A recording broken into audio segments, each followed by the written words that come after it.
ஏமாற்றப்பட்டது SRM குடும்பமா இல்ல மாணவர் மதமா? என்னங்க திருப்பி திருப்பி ஒரே விஷயம் மாத்தி மாத்தி கேட்டாலும் நான் ஆசிரியர் தானே. அது ஏன் திருப்பி திருப்பி அதே கொஸ்டின் வேற இடத்துல கேக்குறீங்க? தம்பி நீ நல்லா புரிஞ்சுக்கப்பா. நான் உனக்கு வேணா வழி சொல்றேன்.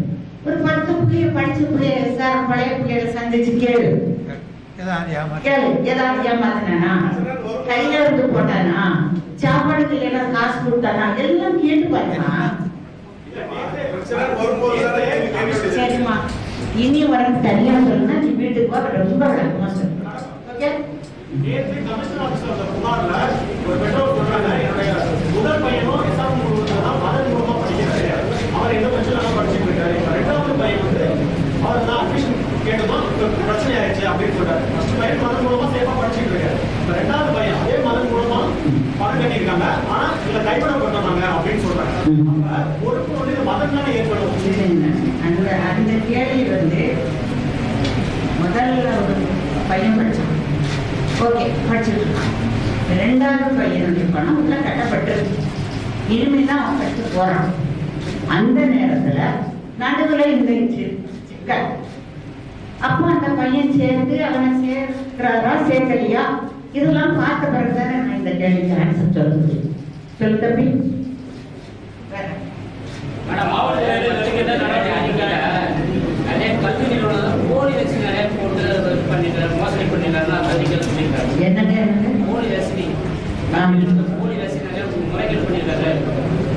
ஐயா, நீங்க கேட்கிற கேள்விக்கு என் மதனுக்கும் எனக்கு தெரிந்த உண்மையை சொல்லிட்டேன்.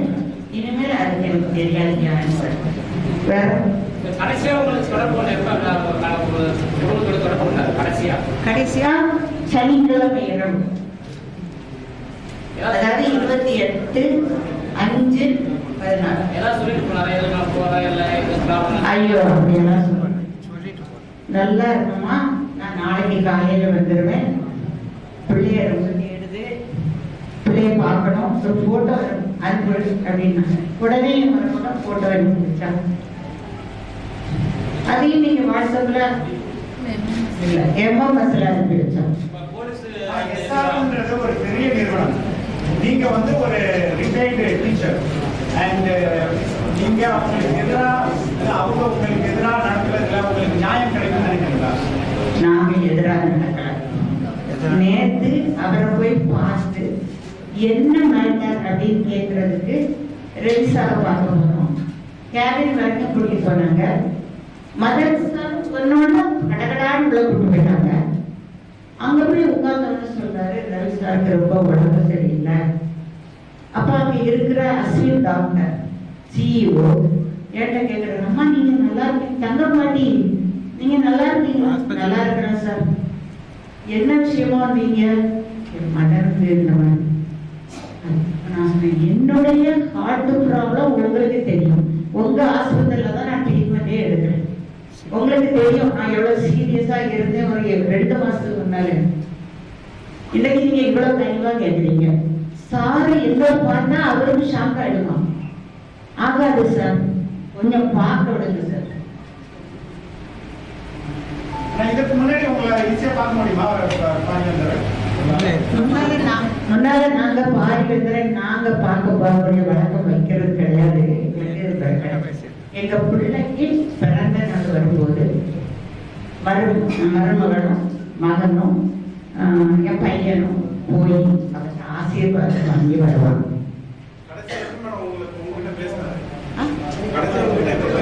சனிக்கிழமை இரவு ஒரு சுமார் 7 மணியோ 8 மணியோ இருக்கும், அல்லது 6 கூட இருக்கலாம். ஏன்னா அன்னைக்கு நல்ல இருட்டிட்டு சீக்கிரம். ஆமா, நான் காசியில இருக்கேம்மா, நல்லா இருக்கேன், நாளைக்கு வந்துடுவேன்.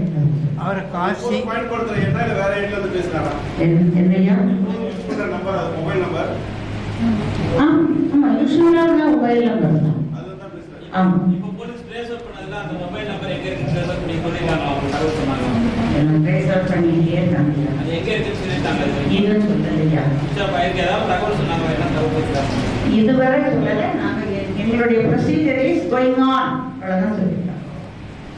ஆனா உங்க பையன் வந்து எந்த தவறும் செய்யல, நல்லவன்னு சொல்றீங்க. அப்படியே தலைவரவா கடிதம் ஏன் தலைமறை அது அவங்ககிட்ட சார் கேட்கணும். தலைவர் வேற யாராவது கொண்டு போய் நடக்க வச்சிருக்காங்களா? என்ன சந்தேகம்? உங்களை மாதிரி தான் சார் நான் அதே நிலையில இருக்கேன். கடத்தப்பட்டாரா, அச்சுறுத்தப்பட்டாரா, தலைமறைவா இருக்காரா, உயிரோட இருக்காரா, இப்படிதான் சார் நாங்களும் தவிச்சிட்டு இருக்கோம். சோறு தண்ணி இறங்க மாட்டேங்குது சார். ஆனாலும் என் தொண்டை காயம் காய நாங்கெல்லாம் உலர உங்களுக்கு பதில் சொல்லிட்டு, ஏன்னா என் பிள்ளை பாசம், பதிவு, அன்பு, மரியாதை, பக்தி உள்ள அப்படிப்பட்ட பையன் தப்பே செய்ய மாட்டான். அதுக்கு சாட்சி இதுக்கு முந்தி படிச்ச அத்தனை மாணவர்கள், பெற்றோர்கள். நீங்க வேண்டாம், நீங்க யாரையாவது கண்டுபிடிச்சு கேட்டு பாருங்க. எத்தனை குழந்தைகள் இப்ப அந்த போன் சுவிட்ச் ஆஃப்லயே தான் இருக்கா? போன் சுவிட்ச் ஆஃப் தான். மெசேஜ் ஆன் பண்ண ஒண்ணுமே கிடையாது. வேற எந்த பழக்கம்? Any more questions? இன்னும் உங்களுக்கு திருப்தி அடையல. நான் உங்கள்கிட்ட நான் கேட்டுக்கிறேன், தயவு செய்து கும்பிட்டு கேட்டுக்கிறேன். என் பிள்ளைய பத்தி நீங்க நல்ல முறையில எடுங்க. அவருடைய தாயார் சாதாரண ஒன்றும் தெரியாத லேடி கிடையாது. நான் 38 வருஷம் சர்வீஸ்ல இருந்த ஒரு ஹையர் செகண்டரி எம்ஏ எம்எட். நீங்க வேணா டைரக்டர் கண்ணப்பன் சார்ட்ட கூட கேட்டு பாருங்க என்ன பத்தி. அதனால நான் விடைபெறலாம்னு நினைக்கிறேன். சாப்பிடல, பசிக்குது, மாத்திரை சாப்பிடணும். நான் என்னோட முதலமைச்சர் அம்மாவுக்கு நீங்க எழுதக்கூடிய அந்த முறையில தான் முதலமைச்சர் அம்மா மிக விரைவாக கருணை உள்ள அந்த தாய் செய்வாங்க என்று நான் நம்புகிறேன்.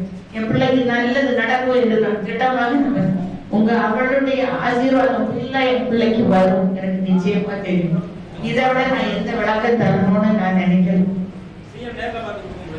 என்னமா சிஎம் எல்லாத்தையும் நேரில் பார்த்து வாங்குவாங்களா? அவருடைய தனிப்பிரிவு அதிகாரி அவர் சொன்ன வார்த்தைகளே எனக்கு சிஎம் வார்த்தைகள் மாதிரி நான் எடுத்துக்கொண்டேன். அங்கு இருக்கக்கூடிய அதிகாரிகள் மதன், பேரை கேட்ட உடனே மதன் சாரா எப்படி இருக்காங்கன்னு கேட்கிறாங்க. கிடைச்சாங்கம்மா, தகவல் கிடைச்சதா அப்படின்னு கேட்கிறாங்க. என்னமா அங்கேயும் கொடுத்து எஃப்ஐஆர் வாங்கி காப்பி வாங்கி இங்க கொண்டு கொடுத்துட்டோம்.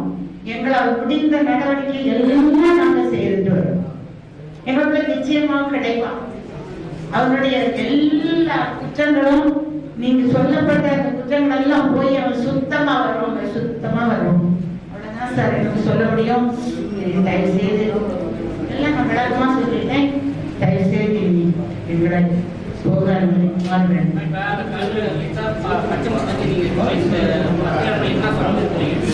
என்னையா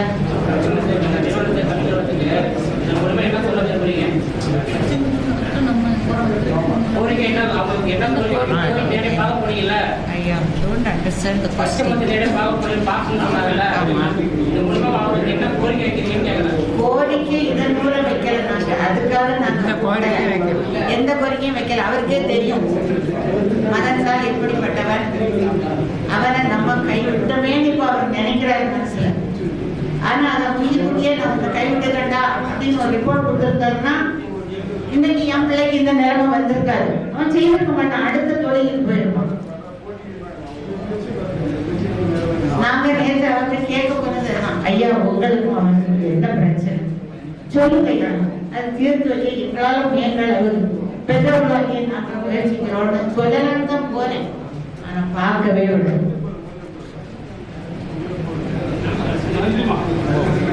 நன்றி ஐயா, ரொம்ப நன்றி ஐயா, ரொம்ப குழந்தையுடைய போதை பார்த்து தயவுசெய்து பிள்ளைகளை வர வேண்டும் என்று பிரார்த்தனை பண்ணுங்க ஐயா. உங்களுடைய பிரார்த்தனை தான் ஐயா வெற்றி பெறும். கணவர் வந்து ரெண்டு தவறும் பண்ணியிருந்தார். திருப்பி கொண்டு